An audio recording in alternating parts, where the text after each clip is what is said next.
에베소서 5장 22절부터 33절입니다. 우리가 보통 이 말씀을 가지고 부부간에 서로 순종하고 사랑하다 하라 이렇게만 이해를 합니다. 근데 에베소서의 큰 틀에서 이해해야 됩니다. 에베소서의 큰 틀은 뭐라고 말하고 있냐면 교회가 하나 되는 것입니다. 그래서 여기서는 교회가 하나 되려면 어떻게 해야 되느냐, 그래서 가정에서 먼저 부부가 하나 되라 이것입니다. 그래서 바로 앞에서 뭡니까? 지난주 말씀에서 성령 충만하면 그 나타나는 다섯 번째 현상이 바로 서로 순종하라입니다. 그런데 바로 이것이 바로 성령 충만의 클라이막스고 초점입니다. 성령 충만의 증거는 바로 뭡니까? 서로 순종하는 아름다운 모습입니다. 랄랄라 방언하는 게 그 성령 충만의 증거가 아니고요. 서로 순종하는 것이 바로 성령 충만의 그 증거라는 것이 여기서 초점입니다. 그럼 어떻게 서로 순종하냐? 그것이 바로 오늘 말씀에서는 아내와 남편이 서로 순종해야 된다는 겁니다. 어떻게 시작합니까? 그리스도의 몸된 교회를 하나 되게 하는 시작이 바로 어디서부터 시작되냐면 부부관계에서부터 시작된다라는 것입니다. 부부가 서로 순종하고 존중하지 못하면 남에게 나가서 다른 사람을 어떻게 순종하고 존중하겠습니까? 라는 겁니다. 거짓말이죠. 가까이 있는 자기 사랑하는 남편이나 아내도 서로 순종하지 못하는데 밖에 나가서 남을 어떻게 순종하고 존중하겠느냐 이런 말입니다. 그래서 21절에서 24절은요 남편에게 순종하라는 것인데요, 우리가 오늘날의 관점에서 이 글을 읽으면 안 됩니다.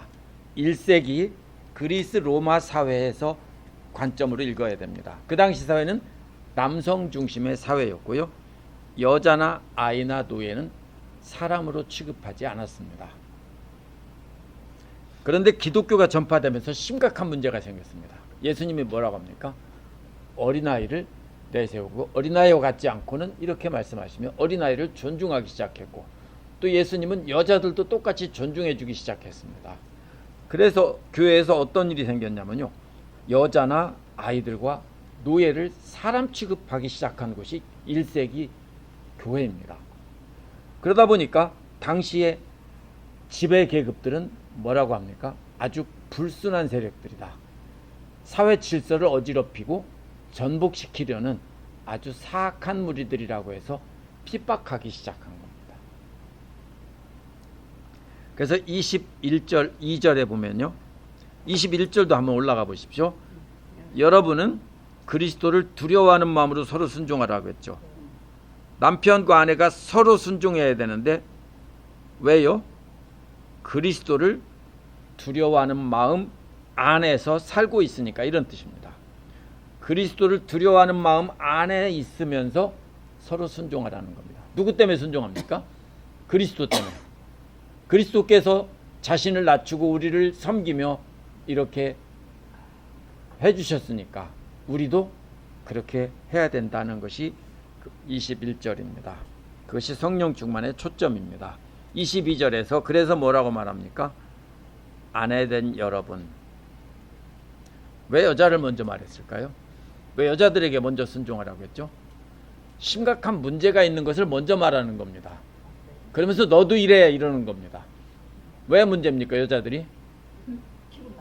아니요. 여자들이 왜 문제냐면요, 교회 밖에서는 사람 취급을 못 받았는데요, 예수님 때문에 기독교 교회 안에서는요 여자를 사람 취급하고 평등하게 대하기 시작했어요.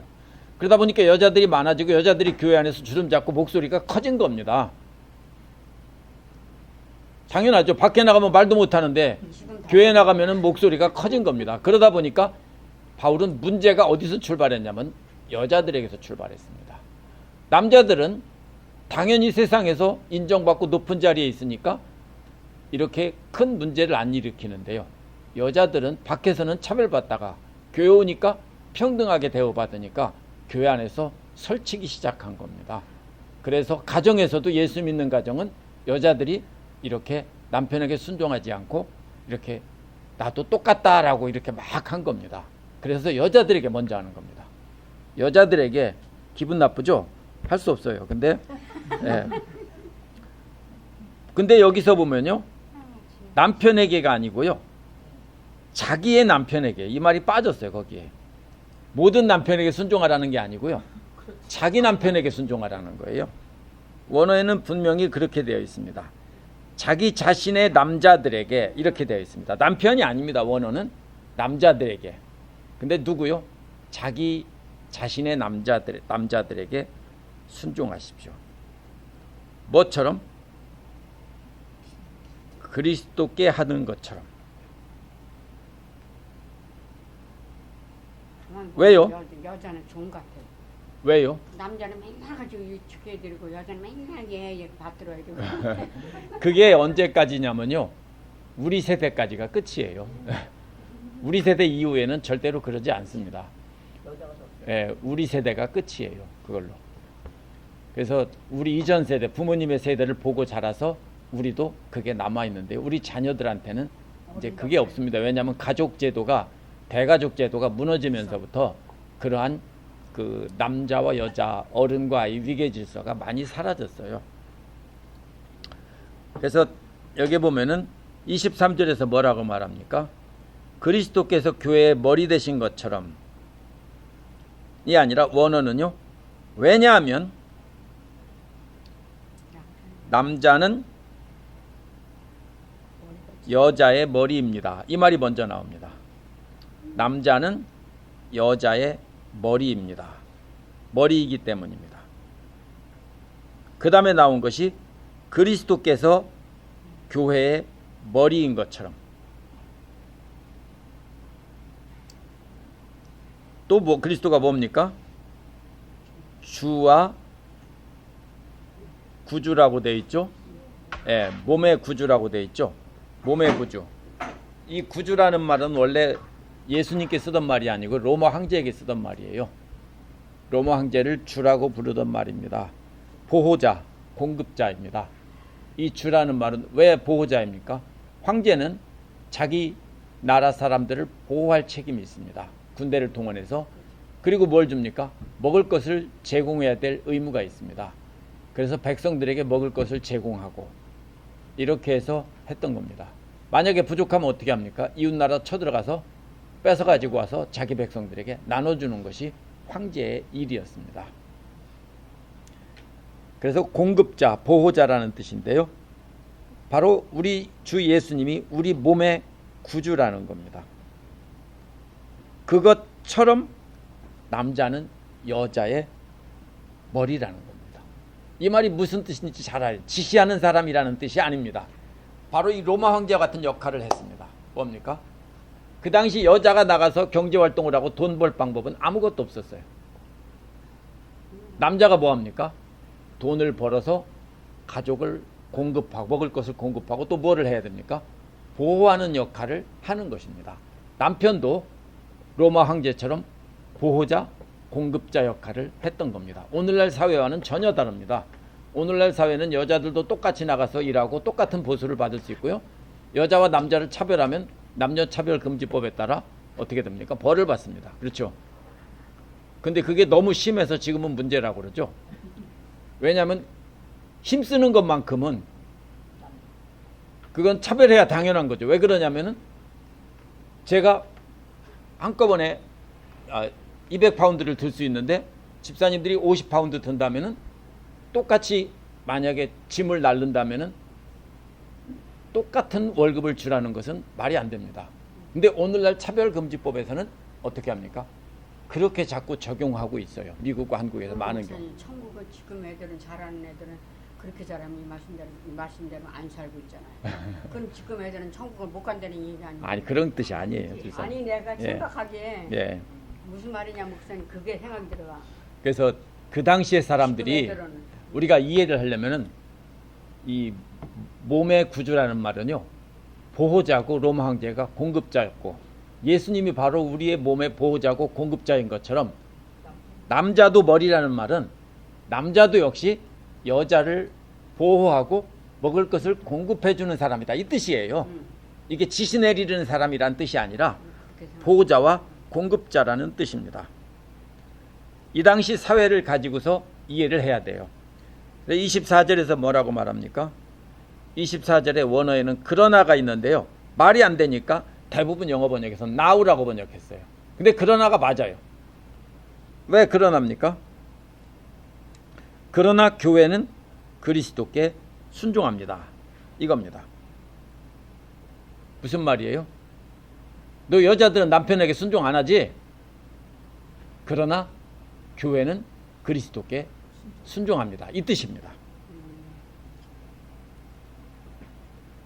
그래서 여자들은, 아내들도 바로 이 모든 일에 있어서 남자들에게 어떻게 해야 된다고요?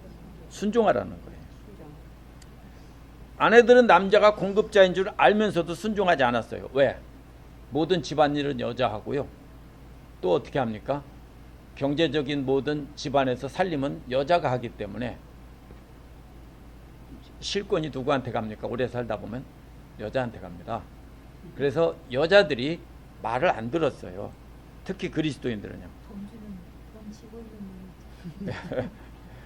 그래서 덧붙인 말은요, 모든 일에라는 말이에요. 자발적인 순종이고 완전한 순종이란 뜻이에요. 모든 일에, 매사에 다 순종해야 됩니다. 이 말입니다. 그 예가 뭐예요? 교회는 그리스도께 순종하잖아, 자발적으로. 근데 왜 똑같은 구조인데 여자는 남자에게 순종 안 해? 이 말이에요. 그래서 교회와 그리스도의 관계는요, 여기서 바울이 만들어낸 말이 아니라 구약에서 나온 말입니다. 이스라엘 백성과 하나님의 관계를 뭐라고 비유합니까? 남편과 아내로 비유해서 간음이라고 말하죠. 그래서 호세아 2장 19절에서 20절에 보면 하나님은 사랑으로, 긍휼로 이스라엘을 아내로 섬겼다라는 말이 삼겠다라고 했습니다. 근데 이스라엘이 착하고 거룩하고 사랑스러워서가 아닙니다. 끊임없이 배반하고 음란하고 자기 멋대로 살고 그러는데도 하나님께서는 계속해서 데려다 놓고 아내로 삼겠다라는 것이 바로 호세아에 나온 말씀입니다. 바울은 호세아에서 가져와서 예수 그리스도가 하나님의 그 교회의 머리라는 거예요. 그래서 교회는 새로운 이스라엘이에요. 그래서 교회는 그리스도께 순종한다는 거예요. 그런데 왜 남편들은 아내들은 왜 남편에게 순종 안 하느냐, 이런 말이에요. 25절에서 뭐라고 말합니까? 이제는 남편에게 돌아갔습니다. 그러니까 이게 문제가 뭐냐면요, 앞에 말은 여자들에게 한 말이에요. 그걸 듣고서 남자들이 그거 봐, 순종하라고 하잖아, 이렇게 말합니다. No. 그것은 남의 말을 훔쳐듣고 말하는 거나 똑같은 것입니다. 이것은 여자들에게 한 말이에요.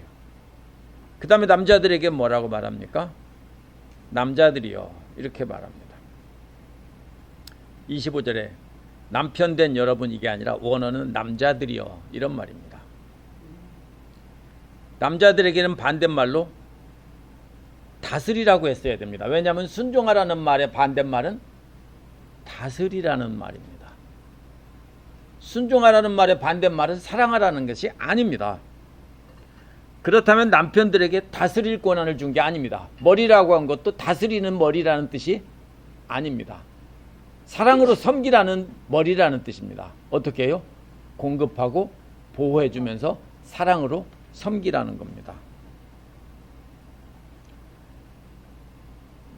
그래서 이제 뭐라고 말합니까? 어떻게 하라고요? 그리스도께서 교회를 사랑하신 것처럼, 그래서 자기의 몸을 내어주신 것처럼. 근데 여기서 남편들에게는 약 3배를 더 길게 얘기합니다. 왜 길게 얘기할까요? 여자보다 3배를 더 길게 얘기해요. 길이가 보면요. 남자들도 심각한 문제가 있었는데요. 남자들은 그 당시 사회의 풍조에 비추어서 변하지 않았습니다. 여자들은요, 목소리가 커지고 그랬는데 남자들은 변하지 않았으면 어떻게 됩니까? 시끄럽겠죠. 가정이 시끄럽고, 가정이 시끄러우면 교회가 시끄럽고 하나가 되지 못합니다. 이 작은 가장 작은 단위가 한 몸이 되지 못했는데 그게 모여서 전체가 한 몸이 될 수가 없는 겁니다. 완전히 콩가루입니다. 이게 찹쌀가루가 돼야 되는데 콩가루입니다. 아무리 뭉쳐도 혹시 콩가루가 잘 뭉쳐지는 거 봤어요? 안 뭉쳐집니다. 부서지죠. 그래서 콩가루 집안인 거예요. 그래서 에베소 교회에서 남편들은 세상 풍조에 따라서 아내를 뭐로 생각합니까? 성적인 대상이고 가정의 하녀 정도로 생각했습니다. 아이를 낳아주고 집안일 도와주는 하녀 정도로 생각했습니다. 근데 바울은 그리스도께서 교회를 사랑하셔서 자기 몸을 내준 것처럼 아내를 위해 몸 바쳐서 사랑하라는 겁니다. 그런데 사랑스럽지 않은데 어떻게 사랑하냐? 이 사랑을 오해한 겁니다. 처음 만나서 연애할 때처럼 애틋한 감정으로 사랑하라는 뜻이 아닙니다. 이것은 뭐예요? 호세아가 고멜을 사랑한 것처럼. 호세아가 고멜이 사랑스러웠을까요? 아닙니다. 마음속으로는 죽이고 싶었겠죠. 계속 돈을 주고 사서 데려오면 또다시 나가서 엉뚱한 데가 있고 딴 남자한테 가 있고 그러면 어떻게 합니까? 또 데려오는 게 호세아입니다. 그러면 어떻게 합니까? 사랑스럽습니까? 절대로 사랑스럽지 않습니다. 그런데 어떻게 합니까? 하나님의 명령이니까 다시 데려오고 아내의 옷을 입히고 먹을 것을 주고 친절하게 대해주는 겁니다. 그게 사랑입니다. 감정적인 사랑이 아닙니다. 우리가 이 사랑을 착각해서 뭐라고 합니까? 어떤 분은 그랬어요. 내가 내 아이들을 보면 얼마나 마음이 따뜻하고 사랑스러운 마음이 일어나는데 이게 사랑이지 그럽니다. 아니에요. 그건 사랑 아니에요. 성경에서 말하는 그거 사랑 아니에요. 그거는 뭐예요? 고양이들도 강아지들도 다 해요. 그렇죠? 그런 감정적인 사랑하고 이기적인 사랑을 하면 우리는 다 싸울 수밖에 없어요. 성경에서 말하는 사랑은 그게 아닙니다. 감정적으로는 미워도 참고 친절을 베풀라는 거예요. 그래서 여기서 사랑하라는 것도요. 감정적으로 아내를 사랑하라는 뜻이 아니에요. 그래서 왼수 같은 데도 참고 견디며 사랑하라고. 왜요? 하나님께서도 그렇게 음란한 이스라엘을 계속 사랑해서 다시 자리를 회복시켜 준 것처럼 그리스도께서 교회를 그렇게 사랑해서 회복시켜 준 것처럼 그렇게 사랑하라는 겁니다. 그래서 그 다음에 26, 27절은요. 이게 배경이 어디에 나오냐면요. 에스겔 16장 6절에서 14절이 배경이에요. 직접 인용이 아니고요. 그래서 수예배 나오신 분들은 아실 거예요. 에스겔에 뭐가 나옵니까? 핏덩이 같은 아기를 돌보는 이야기가 돌보셨다는 내용이 나옵니다. 이게 뭐예요? 아기를 낳았는데 핏덩이처럼 들판에 버려져 있어요. 씻겨주는 사람도 없고 탯줄을 잘라주는 사람도 없어요. 그렇게 해서 언제까지 자랐어요? 짐승처럼 티네이저까지 자랐어요. 이미 몸은 여자의 몸으로 다 자랐는데도 아직도 핏덩이인 채로 더러운 채로 그냥 벌거벗은 채로 그냥 살고 있다. 이게 바로 뭐냐면은 에스겔에 나오는 그림이에요. 그런데 하나님께서 뭐를 해요? 피 묻은 아직도 태어날 때 그 더러운 피가 묻은 그 여자를 씻기고 이제 단장해서 이렇게 했다는 아내로 삼았다는 이야기가 에스겔에 나오는 비유로 나오는 그림이에요. 그게 하나님께서 이스라엘을 어떻게 사랑하시고 회복시키셨는지를 말한 거예요. 그래서 26절에서 교회를 물로 씻고 이것을 침례다 이렇게 말하면 안 돼요. 이것은 상징적인 언어예요. 뭐예요? 교회를 깨끗하게 하고 마치 죄로 더러운 교회인데 하나님께서 예수님께서 깨끗하게 하고 거룩하게 했다는 건 뭐예요? 기름을 바르는 거죠. 그래서 기름을 발라서 거룩하게 구별하는 겁니다. 씻기고 난 다음에 뭐합니까? 고대인들은 화장품이 없으니까 기름을 발랐습니다. 주로 올리브유 같은 거를 발랐죠. 그래서 거룩하게 구별했습니다. 그랬지만 아직도 벌거숭이입니다. 그래서 27절에서 뭐라고 했어요? 티나 주름이나 또 그와 같은 것이 없이 아름다운 모습으로 교회를 자기 앞에 세우려는 것이에요. 그래서 어떻게 합니까? 깨끗이 씻기고 기름을 바르서 거룩하게 구별했는데 어떻게 해요? 티나 주름 같은 것도 없이 깨끗하게 하나님께서 돌봐 주셨어요. 에스겔에 보면 뭐가 나오냐면요, 수놓은 옷을 입히고 물개 가죽 신발을 맨발에 신기고 고운 모시로는 알몸을 감싸고 이렇게 되어 있습니다. 뭐예요? 속옷을 고운 모시로 입혔다는 거예요. 그리고 비단으로 만든 겉옷을 입히고 온갖 보물로 장식하고 화려한 면류관을 씌워줬다, 이렇게 나옵니다. 이게 바로 뭐예요? 영광스럽게 한다는 말의 뜻입니다. 이렇게 꾸미는 모습이요, 베드로전서 3장 2절 4절에서는 머리를 꾸미고 금을 차고 아름다운 옷을 입는 외모로 하지 말고 마음에 숨은 사람을 온유하고 안정된 심령에 썩지 않을 것으로 해라 라고 했습니다. 그래서 이 에스겔에 나온 비유는 바로 뭐예요?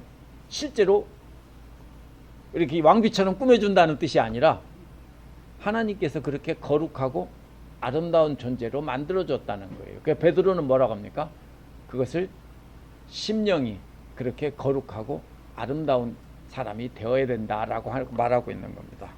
그래서 여기서 이 말은요, 26절, 27절은 바로 에스겔에 나온 그림으로 이렇게 전하고 있는 겁니다. 말을 바꿔서요. 그러면 남편이 하야 될 일이 바로 뭡니까? 바로 그겁니다.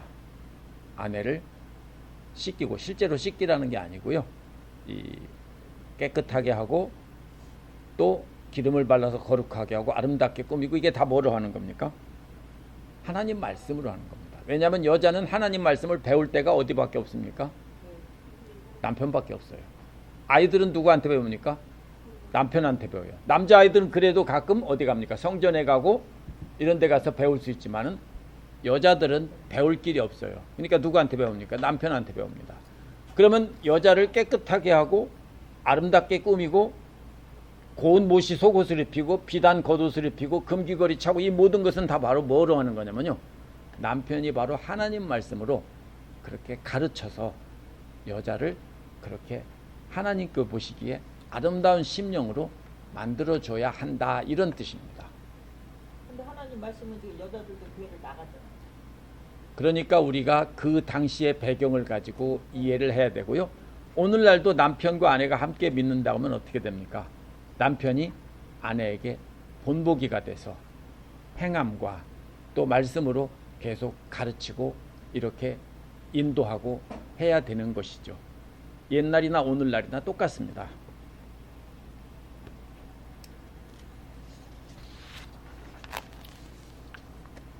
그래서 이 더러움을 씻기고 기름 발라 거룩하게 안에서 말씀 안에서 거룩하게 하라는 것이고요.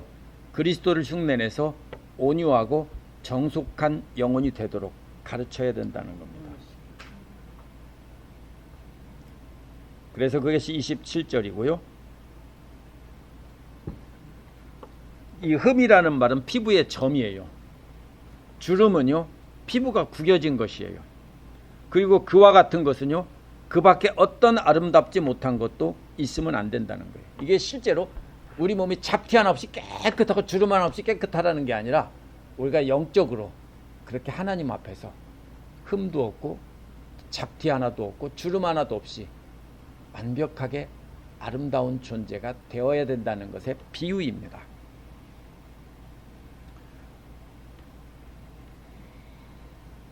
그래서 뭐 하려고요? 하나님 앞에 거룩하고 흠이 없게 하려고. 이게 뭐예요? 거룩하고 흠이 없다는 건 하나님 앞에 드리는 제물입니다. 그러므로 아내를 뭘로 만들려고요? 하나님 앞에 드려지는 거룩하고 흠이 없는 온전한 제물이 되도록 그렇게 아내를 사랑해야 한다는 뜻입니다. 고린도후서 11장 2절에도요, 바울도 고린도 교인들을 순결한 처녀로 그리스도께 드리려고 그리스도와 정혼을 시켰다라고 했어요. 근데 하와를 속인 뱀이 교인들을 속여서 진실함과 순결함을 저버리게 하지 않을까 염려된다고 했어요. 그렇기 때문에 진실함과 순결함이 바로 거룩하고 흠이 없게 관리한다는 뜻입니다. 그렇다면 우리가 갖춰야 될 것은 진실함과 순결함입니다. 하나님 앞에서 진실하고 순결합니다.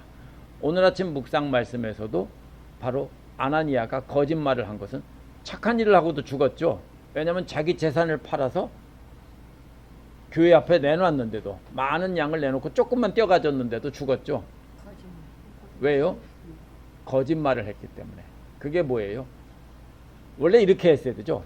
내가 재산을 팔아서 일부를 떼갖고 제가 일부를 하나님 앞에 드립니다. 그랬어야 되는데 다 드린다고 해놓고서, 약속을 해놓고서 떼어놓고 일부만 드리고서 다 드렸다고 한 것입니다. 그래서 거짓말입니다. 하나님 앞에서 거짓말한 거죠.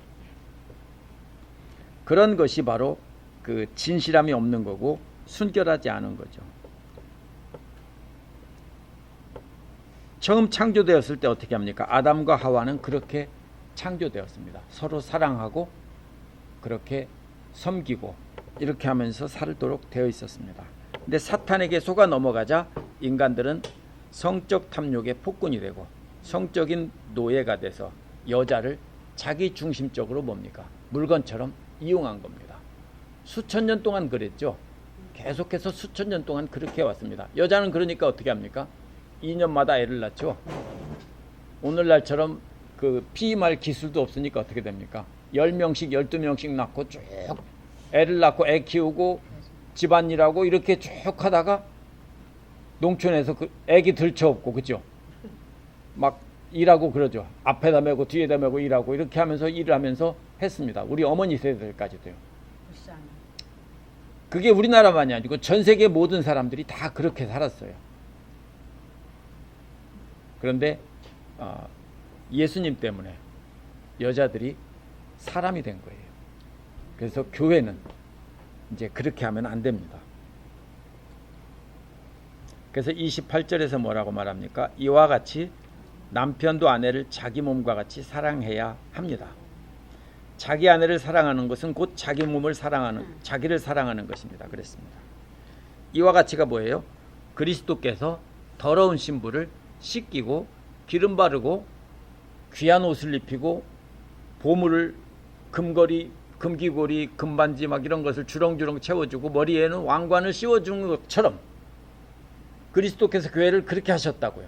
그것처럼 아내도 그렇게 해줘라. 집에 가서 다이아 반지 사달라고 하지 마세요. 비유입니다. 예. 예. 그래서 왜 그렇게 합니까? 이것은 레위기 19장 18절에 나오는 거예요. 뭐죠? 자기 아내를 사랑하는 것이 자기를 사랑하는 것이다.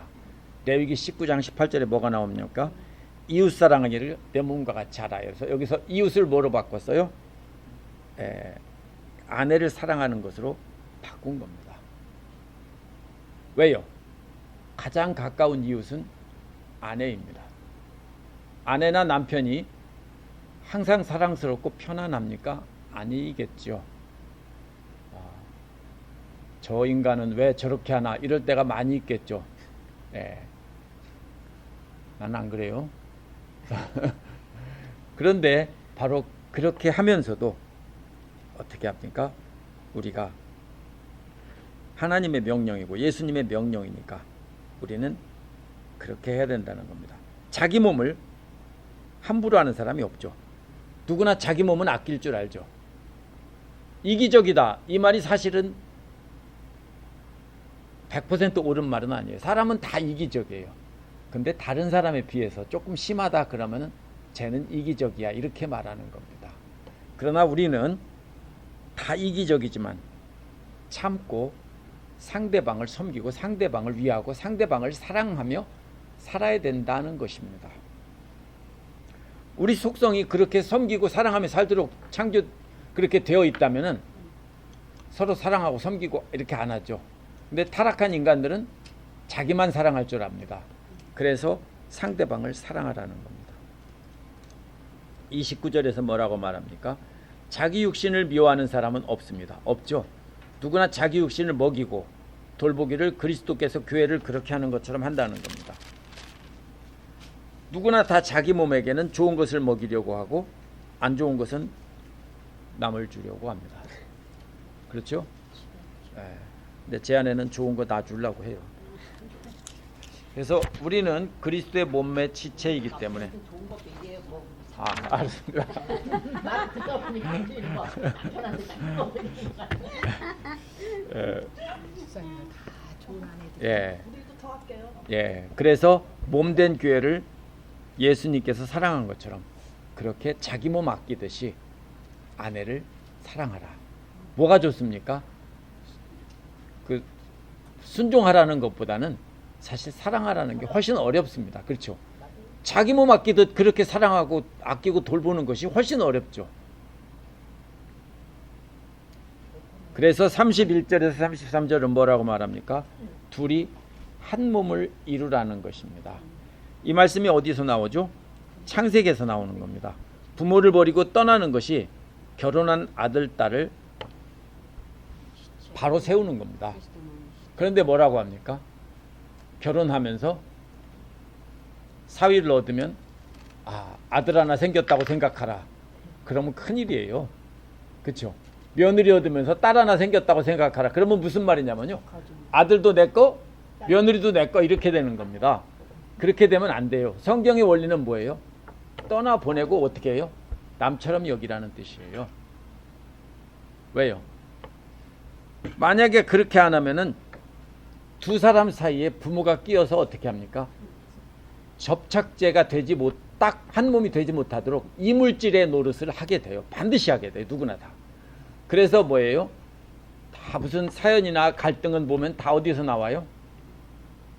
시어머니나 시아버지 때문에 나오고, 미국에서는 장모 때문에 나와요. 그렇죠? 미국은, 한국도 마찬가지. 사실은 미국의 마더인로 하우스라는 게 있죠. 집기 따로 하나 지어놓은 게 마더인로 하우스예요. 집에 같이 살면은 불편하니까 장모는 저기가 따로 살아 이렇게 하는 거죠. 미국은 갈등이 고부간의 갈등이 아니라 전통적으로 바로 장모와 사위의 갈등으로 봅니다. 왜냐하면 자꾸 간섭하니까요.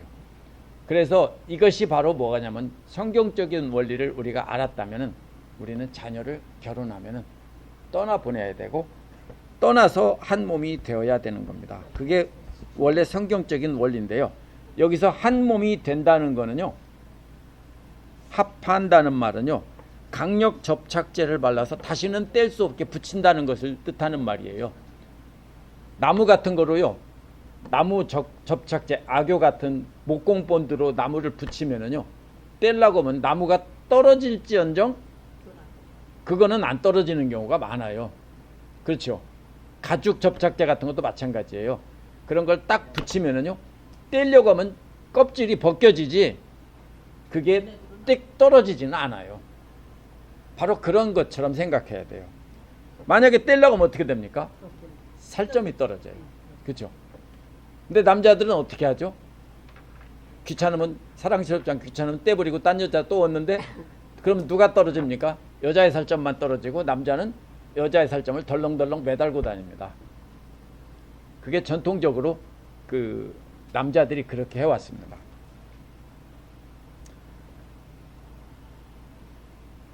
그래서 고린도전서 6장 16절에는요, 여기서 접착제로 붙인다는 말에 프로스라는 말이 없어요. 여기는 프로스라는 말이 있어요. 있으면 무슨 말이에요? 서로를 향해서 완전히 한 몸으로 붙인다는 거고요. 고린도전서 6장 16절에는 프로스라는 말 빼고서 접착제로 붙인다는 말만 있어요. 거기서 뭐가 나옵니까? 창녀와 합하는 사람은 그와 한 몸이 되는 것이고, 그래서 성적인 결합이 초강력 접착제인데, 창녀와 합하면 어떻게 됩니까? 먼저 원래 한 몸이 되었던 여자와는 찢어져야 되는 겁니다. 그래서 바로 뭐예요? 안 떨어지기 때문에 여자의 살점을 떼서 찢어버리고, 그럼 여자는 아픔에 울고 자기는 창녀와 합한다, 이런 겁니다.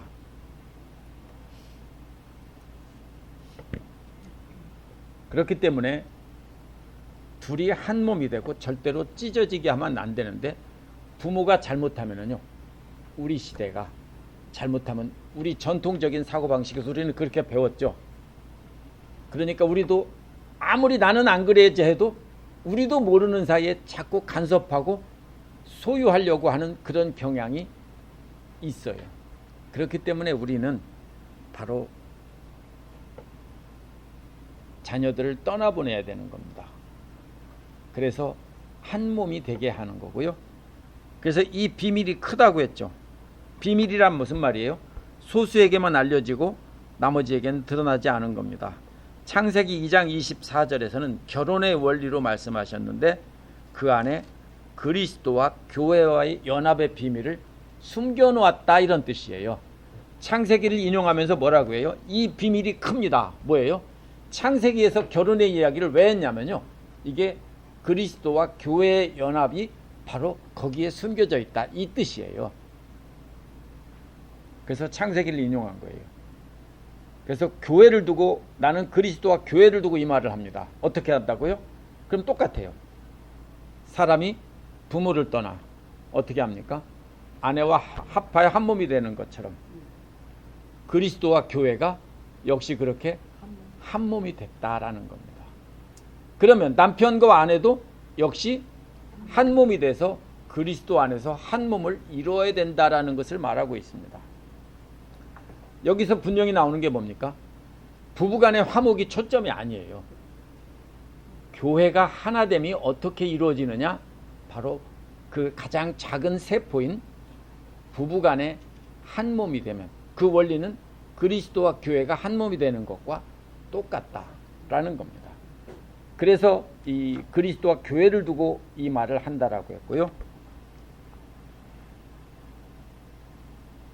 그래서 이 32절은요. 그리스도와 교회를 두고 이 말을 한다겠죠. 원어는 이렇게 했어요. 나는 그리스도를 향해서 이 말을 하고 교회를 향해서 이 말을 한다. 이렇게 되어 있습니다. 무슨 말입니까? 이 창세기에 나온 결혼의 비유가 바로 그 안에 그리스도를 향한 것이고 또 교회를 향한 것이다. 이런 말입니다. 33절에서 뭐라고 말합니까? 그러므로 여러분도 각각 자기 아내를 자기 몸같이 사랑하고 아내도 자기 남편을 존중하십시오. 그러므로가 뭐예요? 이건 가정 얘기가 아니다라는 거예요. 그리스도의 몸된 교회가 교회와 그리스도가 하나 되어야 하기 때문에 그래서 남편과 아내는 서로 사랑하고 또 남편을 존중하라고 했는데요. 이거 잘못됐어요. 존중하라고 말이 굉장히 약해졌습니다. 원어는 두려워하십시오라는 말입니다. 두려워하는 게 누구한테 대하는 거죠? 본래? 하나님. 무서워하라는 것과는 다른 거예요. 두려워하고 그 앞에 옷깃을 여미고 하나님 앞에 두렵고 떨리는 마음으로 서는 것처럼 남편을 두려워하라는 겁니다. 무서워하라는 뜻이 아니에요. 존중하라는 거예요. 왜냐하면 이 두려워라는 말이 안 된다고 생각하니까 영어 번역들은 다 respect로 바꿨어요. 남편을 두려워하라는 말이 안 되니까. 근데 원어는 분명히 두려워라요. 하나님을 두려워하는 것처럼 교회가 그리스도를 두려워하는 것처럼 남편을 두려워하라는 거예요. 왜요? 남편 자체가 두려운 게 아니에요. 왜? 하나님께서 그렇게 그리스도를 교회의 머리로 세우셨고 남편을 아내의 머리로 세웠다라는 것을 인정하고 그 세워준 권위 앞에서 두려워하라는 뜻이에요. 남편 때문에 남편을 두려워하는 게 아니라 하나님 때문에 그 뜻입니다. 그게 창세기에서 창조하실 때도 아담을 만드시고 아담의 갈비뼈를 취하셔서 하와를 만드셔서 돕는 배필이다라고 하셨어요.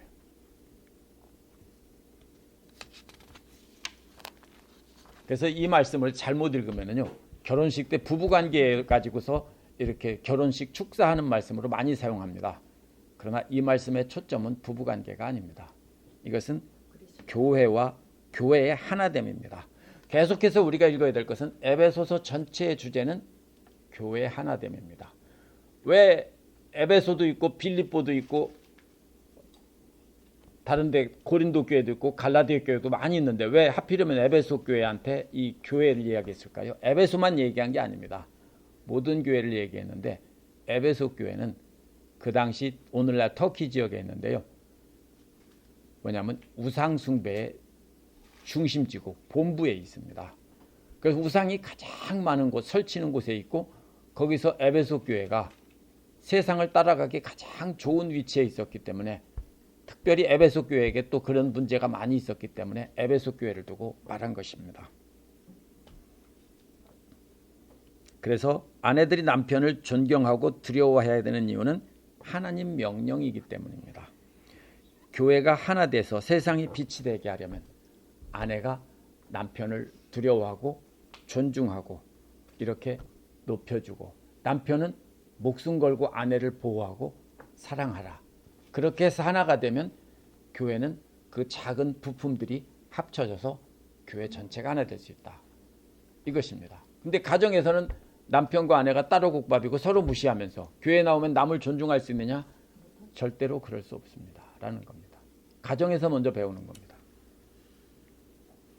그래서 초점은요, 여기서 거룩하고 아름답게 꾸미라고 하는 것도요, 흠없는 그리스도의 신부를 만들라고 하는 것도 말씀을 가지고 그렇게 하라는 거지 겉모습을 꾸며주라는 뜻이 아닙니다.